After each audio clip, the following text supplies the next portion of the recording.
Hey, young friends, Dr. Bill here. I am so glad that you could join me for today's lesson. We're continuing with our series on big names in the Bible, and today we're going to begin the first of several lessons on the prophet Jeremiah. There's a book in the Old Testament that bears his name, and it's really quite long. It runs some 52 chapters. It's a good book, but it's kind of confusing to read. Somehow, when the book was being put together, all of the chapters weren't put together in the right order, and so it kind of skips around and jumps from one period of time to the other. Nevertheless, it's a wonderful book to read, and there are many wonderful teachings and there are many wonderful stories in the book of Jeremiah. The book opens in chapter 1 with a brief story about Jeremiah being called to be a prophet. Apparently, Jeremiah was quite young. God spoke to him and said, I want you to be a prophet for me. I want you to go and speak the words that I will give you, and I want you to speak them to my people. Well, Jeremiah protested, and he said, I am too young. I am but a youth. And nevertheless, God said, your age doesn't matter. No matter how old you are, no matter how young you are, I will be with you, and I will give you the words that you need to say. And so from that opening chapter, we have the impression that Jeremiah was quite young when he was called to serve. And that fits the story of the book of Jeremiah because it covers a lot of territory and a lot of time. So by the time Jeremiah begins, he's young. When we get to the end of his story, he's really quite old.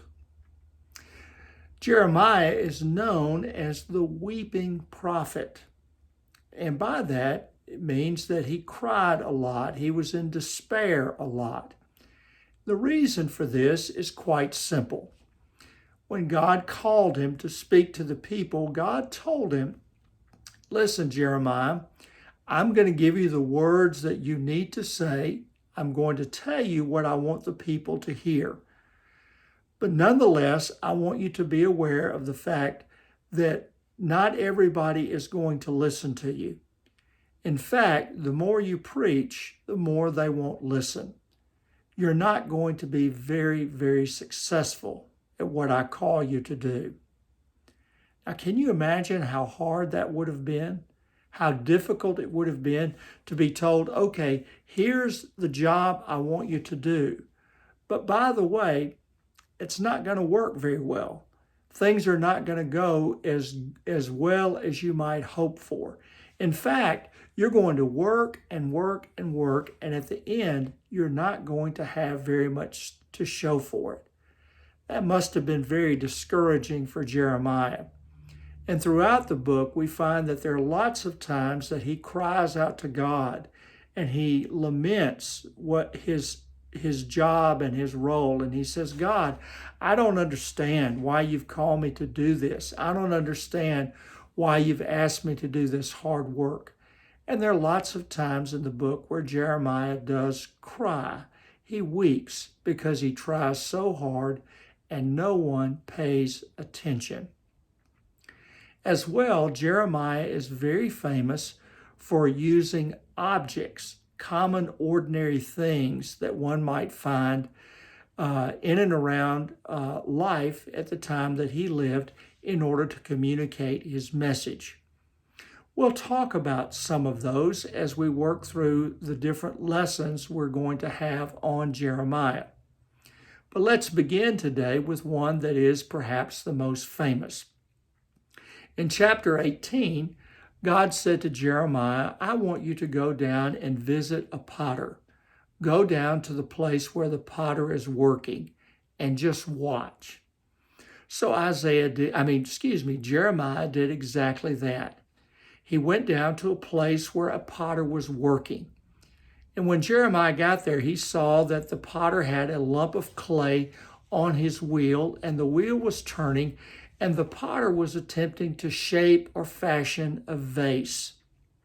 And as you've probably seen with potters, he was turning it and he was lengthening it. He was trying to hold it so that he could create an opening in it, and he was trying to craft this lump of clay into a beautiful vessel. Well, he worked for a time, but then he realized that things were not like he wanted them to be. And so he smashed that lump of clay on the wheel, and he began to do his work all over. Well, Jeremiah watched this happen, and God asked Jeremiah and said, "Do you see what happened there?" And Jeremiah said, "Yes." And God said, "Well, I am just like that potter.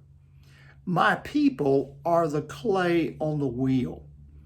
And I have worked very hard to try to fashion them and to make them into something beautiful and useful. I've tried very hard to do my best to shape them and mold them into the kind of people I want them to be. Nevertheless, they're flaws. The work has been spoiled. And so the time has come that I'm just going to have to flatten that lump of clay, and I'm going to have to start all over again." And that's what Jeremiah got from watching the potter doing his work. The message he proclaimed was that God is not happy with who you are. And I need to start all over, and I need to start working with you in a new way, and I need to fashion you into what I want you to become. And so that was one of the messages that Jeremiah had to deliver. God is not happy with what you've become, and God is going to have to kind of flatten you out and start all over again. Well, that happens with us. And the truth is that we can think of God as a potter working on our lives. And that's a great image, to think that God has his hands on our lives and is constantly trying to mold us and to shape us into something good and to something useful and something beautiful. And our task is to allow God to make of us what God wishes us to be. Well, that'll do it for today in terms of an introduction to the prophet Jeremiah and a first basic lesson about his work. As always, if you have any questions, you can give me a phone call, you can send me an email or a text. I'll be glad to talk to you anytime, anywhere about any of this. I do hope that you have a good rest of the week, and I look forward to seeing you soon. Take care, and God bless. Bye-bye.